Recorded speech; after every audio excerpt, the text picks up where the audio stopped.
За всем происходящим сложно, конечно, обратить внимание, что вообще-то на носу зимняя Олимпиада на севере Италии.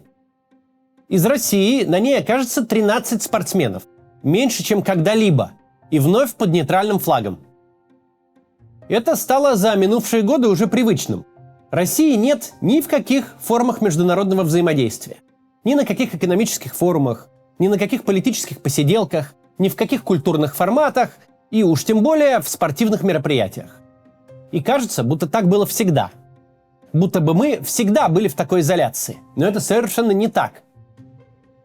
Сложно, вообще говоря, найти вторую такую страну на свете, какой Россия была при Путине в первые 20 лет с точки зрения участия в любых международных движухах. Страну, для которой это было настолько важно.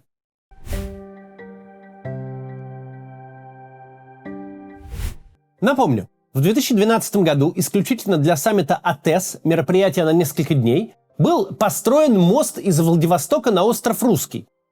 На остров, где живет 10 тысяч человек, возвели мост высотой более 300 метров и длиной больше километра. При каких бы иных обстоятельствах российскому населенному пункту в 10 тысяч человек был бы положен такой объект транспортной инфраструктуры? Мост через реку Лену целому Якутску, не связанному с остальной страной сухопутно круглый год, нужен как воздух. И не только ему, а всему региону вокруг. Такой мост не могут построить дольше, чем я вообще живу на свете.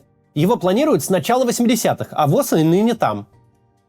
А во Владивостоке вот взяли и построили одним махом. Потому что надо не ударить в грязь лицом. Россия должна хорошо выглядеть перед иностранными гостями.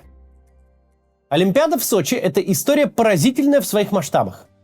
Говоря как есть, ради двухнедельного мероприятия просто заново построили здоровый кусок Краснодарского края. В итоге все накрылось медным Крымом, а потом допинговым скандалом. Но этого никто не планировал. Россия планировала презентовать себя миру любой ценой. Все 7 лет, прошедшие между выбором столицы Олимпиады и самой Олимпиадой, никакой более важной задачи на уровне государства не было. И по церемонии открытия мы помним, что Россия имела в виду про себя заявить. Заявить себя страной Пушкина и Чайковского, интегральной частью западного мира и западной культуры. Если сокращать уравнение, то 50 миллиардов долларов и 7 лет были частично потрачены, частично украдены, чтобы сообщить Европе и Америке: мы одни из вас, мы одной крови. Собственно говоря, чемпионат мира по футболу 2018 года был тем же самым. Забудьте, дорогие друзья, про Крым, то был эксцесс. Побуянили немножко, с кем не бывает. Мы по-прежнему европейская, открытая, толерантная, гостеприимная страна. Все флаги, все цвета, все гендеры, ориентации, всех милости просим к нам. Что-то смущает? Антизападничество, антиукраинство, гомофобия, расизм. Да мы всех этих буйных, кто глупости всякие по телевизору говорит, распихаем по подвалам. Не слушайте их. Опять же, чтобы сообщение это донести, не пожалели никаких вообще ресурсов. Оказывается, можно на 2 недели даже наших родных ментов вытрессировать так, чтобы они не бросались в поисках регистрации на любого гостя столицы нетительного цвета. Красота, да и только. Россия при Путине не просто не упускала возможности быть частью любых международных организаций и мероприятий, но прекрасно отдавала себе отчет, кем хочет себя представить и как правильно при этом выглядеть.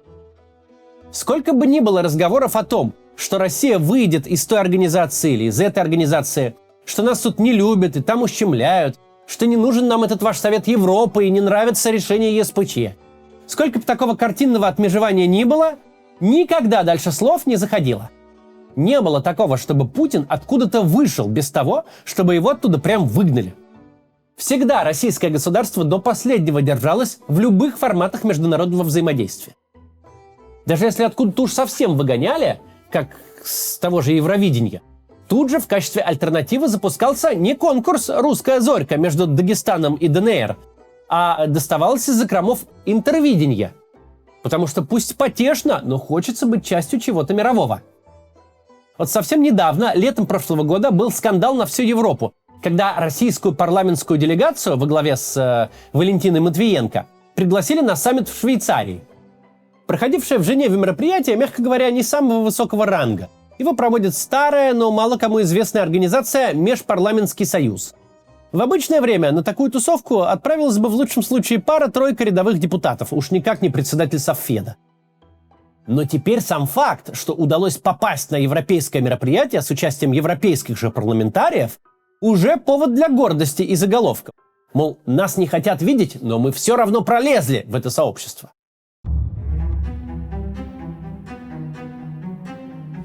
Быть частью мира, а особенно западного, всегда было важной задачей для российского государства. Важно и поныне. Это один из немногих вопросов, в которых граждане с государством совершенно были солидарны. Идеи изоляционизма, строительство какой-то отдельной от остального мира цивилизации в России были непопулярны как минимум в этом столетии. Каждый эпизод, когда Россия была открыта миру, воспринимался как высшая точка развития и успеха. 2018 с его чемпионатом – это такой 2007 для поколения, не заставшего 2007 в полной мере. Россия, которую мы потеряли. Так мы приходим к нехитрому выводу. Момент, когда только 13 российских спортсменов едут на Олимпиаду, и те под нейтральным флагом, когда мы оказались де-факто изгнаны из главного спортивного мероприятия планеты, это не какой-то закономерный финал, куда мы шли и, наконец, пришли. Ничего подобного. Шли мы всю дорогу вообще в другую сторону. Сейчас продолжим после рекламы. Недавно вышла статистика блокировок за прошлый год. Итак, их количество увеличилось на 59% по сравнению с 2024. Заблокировали 93 тысячи материалов, связанных с VPN, 170 тысяч материалов, связанных с ЛГБТ, а всего больше миллиона заблокированных ресурсов. Кстати, отслеживает их РКН не вручную. Вовсю использует ИИ и автоматизированные системы, которые уже читают обсуждения в соцсетях – ВКонтакте, Одноклассниках, Телеграме и других. Системы эти развиваются, а значит, блокировок будет все больше. Выход тут один – установить надежный VPN, который работает на новейших протоколах и может обходить в том числе ограничения мобильного интернета. Например, Durив VPN. Его трафик маскируется так, что провайдеры не увидят использование VPN.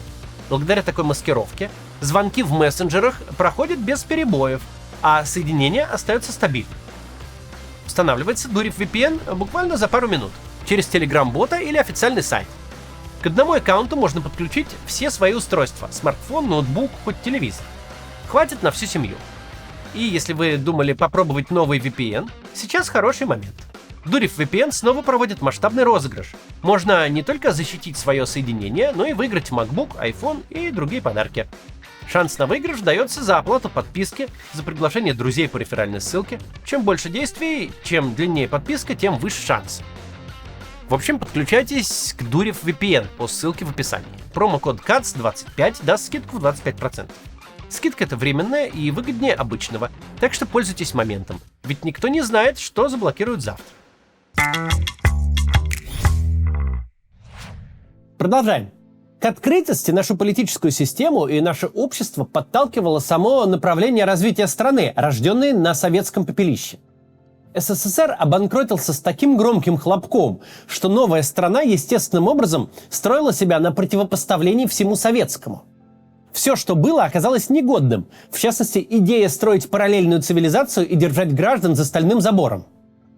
Несколько поколений прожило в стране, где поездка за границу была тождественна полету на Луну. Поэтому постсоветский человек был абсолютно помешан на всем заграничном, особенно на всем западном. Неважно, что вы продаете – ремонт в квартире или реформу в стране. Добавьте к своему предложению приставку «евро» или слово «международный», и оно в глазах покупателя или гражданина станет в 10 раз лучше. Евроремонт, евростандарт, европейское качество, международные нормы, международное право, международно признанный. Все это для постсоветского человека звучит солидно. Не существовало для него никаких вопросов, с кем он хочет быть, частью чего он хочет быть, по каким нормам и правилам он хочет жить. Потому что ответ был очевиден. Запрос этот был силен до такой степени, что стремление России участвовать во всем, от ВТО до ПАСЕ, выступать везде от Евровидения до Универсиады, это стремление от Путина в первые 20 лет не очень-то зависело. До тех пор, пока ты не врос в кресло по самые уши, сложно управлять государством в полном отрыве от общества, от того, к чему оно, очевидно, стремится. Теперь же Россия пропускает всемирный праздник, куда приглашают всех, включая Эритрею и Иран. Мы видим результат того, что у Путина получилось реализовать именно свою собственную политику, свой персональный взгляд на мир, свое чувство прекрасного реализовать в жизнь.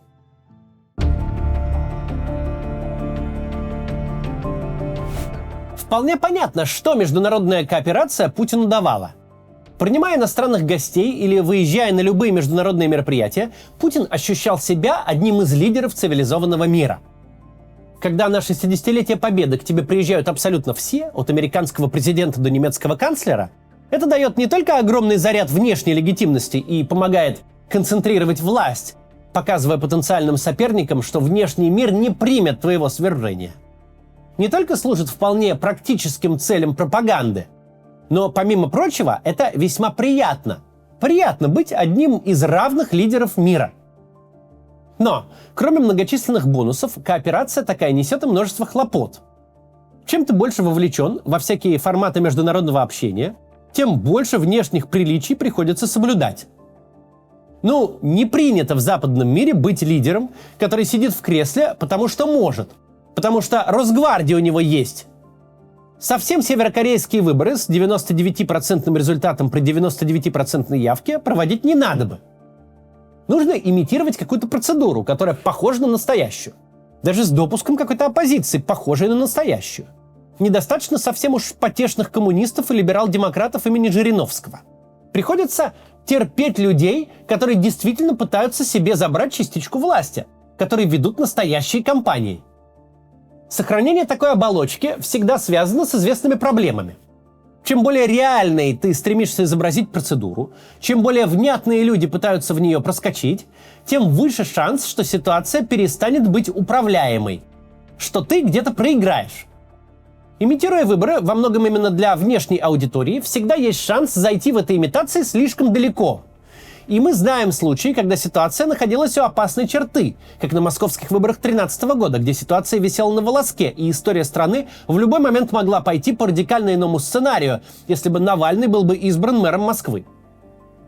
Не только для этого, но, опять же, во многом для внешнего имиджа приходилось допускать существование в какой-то степени свободного медиапространства. Не может все быть скроено из одних лишь Соловьева и из Киселева. Из сплошной ядовитой ненависти. У приличного, пусть авторитарного, но вхожего в приличное общество правителя должно быть эхо Москвы. Телеканал «Дождь» должен вещать из столицы. «Ведомости» и «Коммерсант» нельзя уж полностью причесать, обессмыслить и закатать в асфальт. Нужен туда-сюда свободный интернет. Да, в нем могут быть заблокированы сотни и тысячи ресурсов. Но если ты блокируешь YouTube, Facebook и Twitter, то ты оказываешься в списке режимов, которые блокируют YouTube, Facebook и Twitter, а таких не берут в космонавты. Помимо формальных требований, которые предъявляются к членству в том же Совете Европы, вроде необходимости делить прокуратуру и следствие, вывести исполнение наказаний из структуры МВД, исполнять решения ЕСПЧ и так далее. Помимо всего этого, есть еще требования неофициальные. Каким надо быть, как надо выглядеть? Пусть ты хочешь быть авторитарным правителем, но надо быть таким авторитарным правителем, с которым не стыдно сесть за стол. Вот это свойство международной кооперации, необходимость держать себя в рамках хоть каких-то приличий, Путина уж точно никогда не радовало. Это тебе не на трибуне парада с Бушем стоять. Это реальное ограничение власти. Приходится терпеть много явлений, которые терпеть не хочется, которые твоей власти угрожают. Если мы говорим о причинах войны, то это вполне может быть одна из них. Одним махом закинуть чепец за мельницу.